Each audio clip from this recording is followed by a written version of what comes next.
Hello, everyone. In this playlist, we'll be reviewing concepts in heteroscedasticity. This is material in Chapter 8 of our main text. This particular video will introduce us to what heteroscedasticity is all about and what are the consequences that this brings forth to our OLS estimation. In subsequent videos, we'll learn how to test for heteroscedasticity and a couple of workaround solutions that exist and are heavily used in practice to get around this problem. So let's begin. Now, what is heteroscedasticity and what does it mean for our OLS model?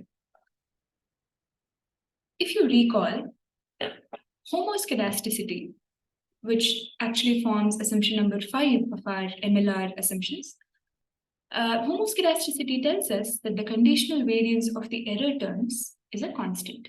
That is, variance of the error u given all the x values is written as a constant sigma square.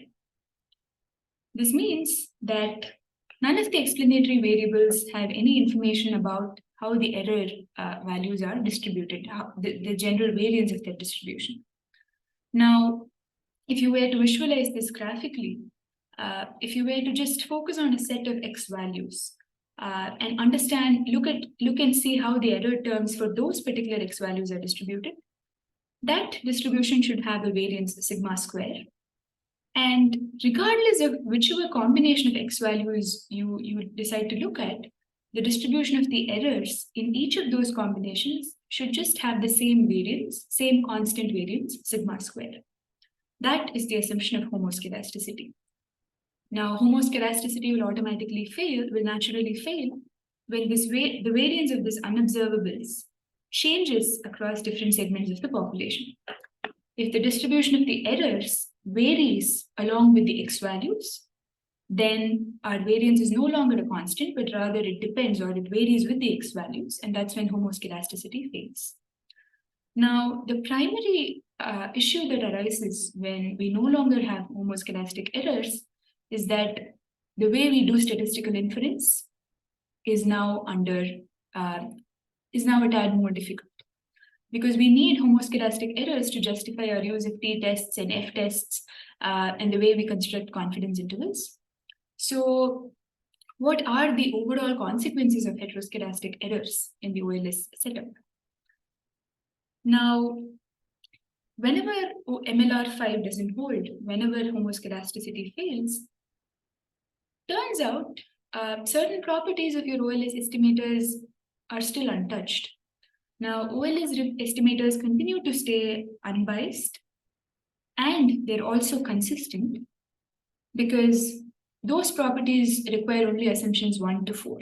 As long as your OLS model is linear in parameters, your data comes from a random sample, there is variation in your x values, and as long as E of u given x is equal to 0, as long as those conditions hold, your estimators will continue to be unbiased and consistent, which are attractive properties that we care about.